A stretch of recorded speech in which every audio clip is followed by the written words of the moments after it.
nations. These are the children of Shem, Ham, and Japheth. You'll see that Ham had a lot of children. Well, they all kind of did, but they add up to 70. Now, those are just 70 males. Obviously, they probably had females too, but here they list 70. And what I find interesting about that is when you turn the page to chapter 11, it says, and the whole earth was of one language, whole earth, all intermingling with each other in the plains of Shinar. The whole earth was of one language and of one speech. And it came to pass as they journeyed from the east that they found a plain in the land of Shinar, and they dwelt there. And that's where they hooked up with a guy by the name of Nimrod, and they built a city. It takes a little while to build a city. So they were all interbreeding, intermarrying, and hanging out with each other for quite some time. They built a tower. Now, first of all, you notice it says they built a city and a tower. They built that in a valley, the plains of Shinar. So clearly they weren't too concerned about height. I don't believe that God was freaking out because they built a tall building.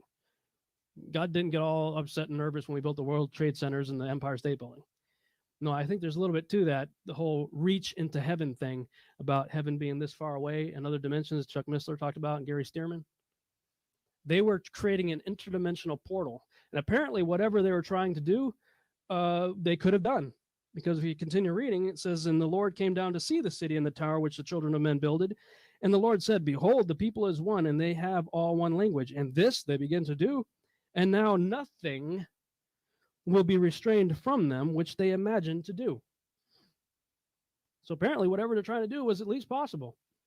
And if you read the other texts, Nimrod basically divided the people up into 3 camps, and they all had a little job to do. One camp was going to assault the people of heaven with swords and spears. One group was going to go in and kill God, and the other group was their job was to set up their gods in the Holy of Holies in heaven. And God rewarded them accordingly. There's a very interesting story about that too. We'll talk about that in a minute.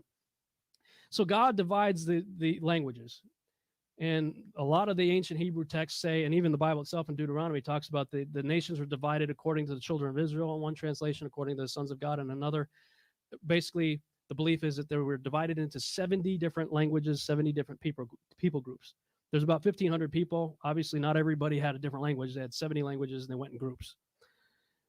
But what's really interesting there is it says the Lord came down to see what was going on. And basically, it's like there's a little wrestling match started right there. God's like, okay, yeah, you want to play? All right, fine. I'll tell you what. You take 69 and I'll take 1. Odds are in your favor. Give it your best shot. Let's go. Nations.